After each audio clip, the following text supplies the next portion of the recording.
Bonjour à tous, ça fait du bien de toucher un tiercé, écarté, quinté. J'étais chaud avec Monapia que j'avais mis en tête, qui était mon coup de cœur pour les abonnés des Pronos du Cœur. Je leur avais démontré que c'était pratiquement un coup sûr puisque c'était très rare de voir dans un quinté de 3 ans, un cheval ayant battu un cheval de derby français.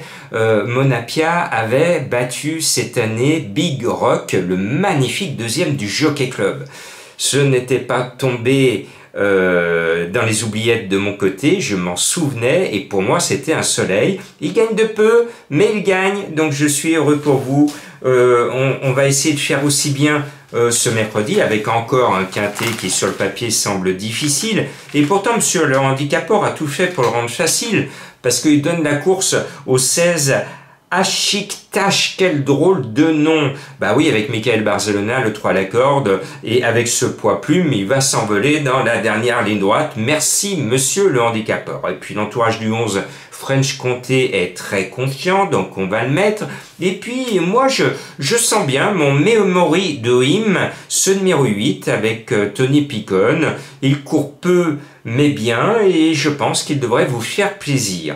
Le 6, Math Machine, j'adore son nom, il est monté par Christophe Soumillon, il est irréprochable cette année, une gagne et 2 quatrièmes places, il est en train de se révéler dans les quintés. Et puis le 10, Chicho Boy est le roi actuel des quintés, il a un courage extraordinaire et je me souviens de cette image en fin d'année, vous vous en souvenez, Grégory Benoît qui a pris sa retraite, a levé la cravache, parce qu'il gagnait le dernier quinté de sa carrière, et bien c'était en selle sur Chicho Boy.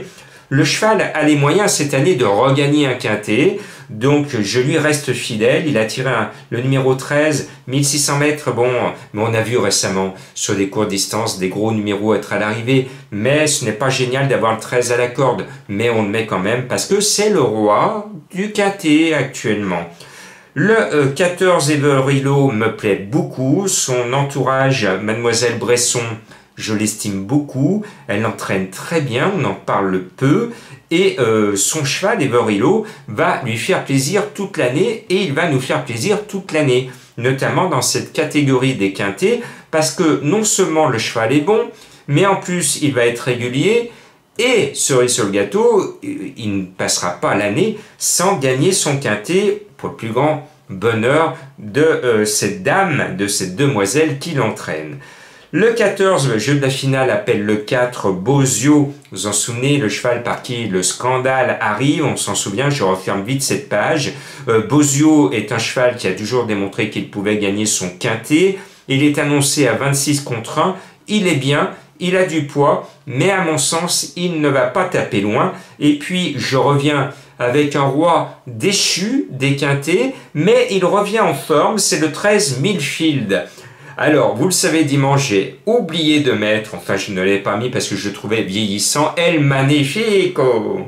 Alors, je ne veux pas me faire avoir 2 fois par David Smaga, qui prend beaucoup de cheveux blancs parce qu'il approche de la retraite, mais c'est un entraîneur que j'adore, que j'ai négligé ce week-end, et cette fois, je ne le néglige pas, avec le jockey maison Christian Demuro. Millfield est capable, à 10 ans, encore une fois, lui il en a gagné des quintés, de regagner un quinté à 10 ans, comme El Magnifico a été magnifique ce week-end. Pourquoi pas, donc je serais heureux pour David Smaga s'il fait coup double.